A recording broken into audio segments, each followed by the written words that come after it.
Ilhan Omar ఎవరైతే అమెరికాలో ఉందో, ఆ మధ్యన పీఓకేకి వచ్చింది ఆవిడ.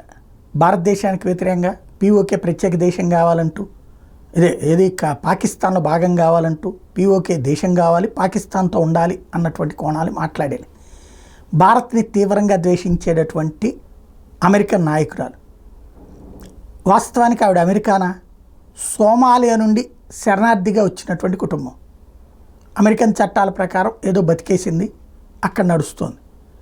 ఇప్పుడు ట్రంప్ లాంటి వాళ్ళు జాతీయ భావజాలికుడు, స్వదేశీ భావజాలం ఉన్నటువంటి వాడు.